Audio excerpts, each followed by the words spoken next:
রান্নার গ্যাস ও পেট্রোল ডিজেলের মূল্য বৃদ্ধির প্রতিবাদে সরব হল এসইউসিআই। আজ আগরতলার বটতলা এলাকায় সংগঠনের পক্ষ থেকে একটি বিক্ষোভ সভা অনুষ্ঠিত হয়।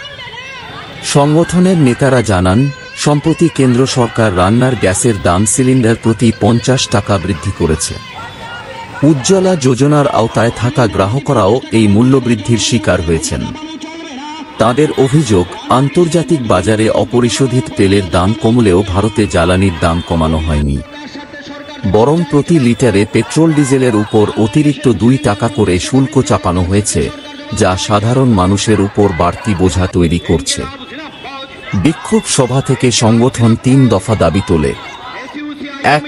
রান্নার গ্যাসের বর্ধিত মূল্য অবিলম্বে প্রত্যাহার। 2. পেট্রোল ও ডিজেলের উপর শুল্ক হ্রাস। 3.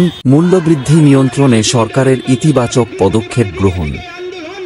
নেতাদের বক্তব্য, এই মূল্যবৃদ্ধি দেশের সাধারণ মানুষ, শ্রমজীবী ও নিম্নবিত্তদের জীবন আরও দুর্বিষহ করে তুলেছে। আমরা আজকে, আপনারা জানেন যে গত 7 তারিখে কেন্দ্রীয় সরকার রান্না গ্যাসের সিলিন্ডারের উপর প্রতি সিলিন্ডার 50 টাকা করে বাড়িয়েছে এবং এক্সাইজ ট্যাক্স হিসাবে পেট্রোল ডিজেলে প্রতি লিটার 2 টাকা করে বাড়িয়েছে।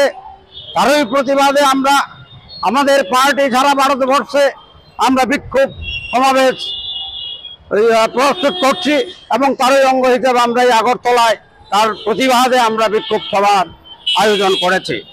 আপনারা জানেন, আমাদের দেশে হাজার হাজার লক্ষ লক্ষ মানুষ আজকে বেরোজগার, রোজগারহীন অবস্থায় আছে এবং মূল্য বৃদ্ধি আকাশ ছোঁয়ায় চলে গেছে।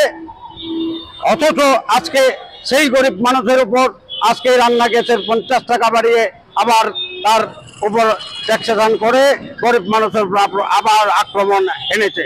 তারই প্রতিবাদে আমরা আজকে সারা ভারতবর্ষে গর্জে উঠেছি এবং আমরা এই মূল্য বৃদ্ধি আমরা কোনো মতেই মানতে পারছি না এবং আমরা জনগণকে বলছি, এই অন্যায়ের বিরুদ্ধে সকলেই যাতে প্রতিবাদে রুখে দাঁড়ায়।